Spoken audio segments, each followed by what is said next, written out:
Ito ang ganap po sa araw na ito mga kalodi. Naisip ko talaga na ilipat ko ang bulb dahil ganyan po ang pagkakalagay nga. Sa totoo lang, bandang likod ko po ay hindi talaga maliwanag kapag gabi na. At suggest din ng aking brother-in-law na mas maganda ilagay sa gitna ang bulb para lahat po maliwanag. Kaliwat kanan at bandang unahan para ang liwanag po ay mag-aabot po ng medyo malayo. Kasi nga malaki ang bulb niya. Kaya inakyat ko yan mga kalodi at nagtry po ako kung kayang-kaya ko. Minsan talaga, no, hindi natin maiwasan talaga mga kalodi. Manginginig po ang ating tuhod. Katulad ko po ay nung panahon ng kabataan ko ay kaya po akyatin ang mataas po na niyog. Pero ngayon, dahil medyo nagkakaedad na po tayo mga kalodi, medyo magkakaiba na talaga ang ating kaisipan at ang ating pananaw sa ating sarili. Hindi ko naman pwedeng abalahin ang aking mga anak dahil sila po ay may mga trabaho. Maaga pa aalis na sila. At ito, nakalugar lang po ako ngayon mga kalodi ay medyo malinis po at na-pick up na po ang mineral kahapon. Kaya medyo malungluwang ang lugar na to. At ito na mga kalodi, bali 3 bisis ko po siya nilipat mga kalodi. Sure ball na talaga at nasa gitna ko na nilagay para pantay po ang lahat ng liwanag. Mamayang gabi malalaman ko ito mga kalodi kung gaano talaga kaganda po ang resulta nito. Halo-halo po ang kaba ko nito mga kalodi. Nanginginig aking tuhod, nagugutom at pinagpapawisan. Pero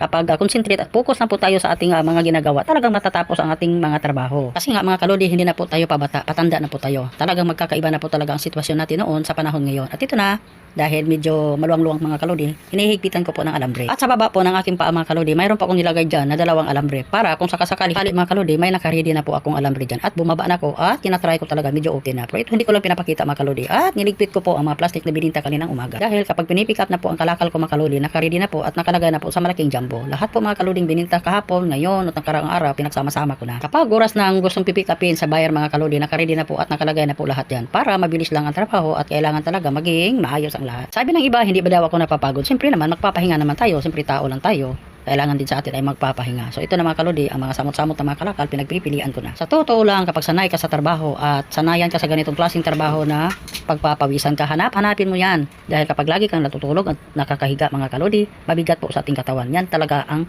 katotohanan. Kasi nga, hindi man tayo isinilang sa mundong ito na pagising po natin sa mundong ito mga kalodi ay mayroon na tayong mga katulong. Kaya ngayon mga kalodi, kailangan talaga tayo gumalaw.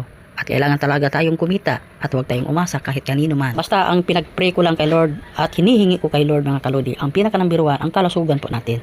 Aanhin mo naman ang marami kang pira, lagi po tayong nagkakasakit. Ang mahalaga sa atin, kahit ganito lang po ang ating kalagayan, malusog po tayo at protektado tayo ng ating Panginoon. Kailangan po sa atin mga kalodi, pagkatiwala natin kay Lord ang lahat ng bagay sa ating kalusugan. Kaya sabi ko, aanhin mo naman ang maraming pira, maya-maya, nandoon naman tayo sa ospital. Kaya thankful po tayo kay Lord, maliit man o malaki, ang lahat ay ipagpapasalamat natin sa Kanya. Lang ang natutunan ko sa aking buhay mga kalodi, maliit man ang natatanggap mong blessing, ipagpapasalamat natin kay Lord yan. Kasi walang ibang may-ari sa lahat kundi ang ating Panginoon. Kasi nga kung anong mayroon yan sa harapan mo, maging kontento po tayo mga kalodi. Kapag ganun yung puso natin, si Lord ang bahala magpupuno sa ating mga pangangailangan. May kasabihan,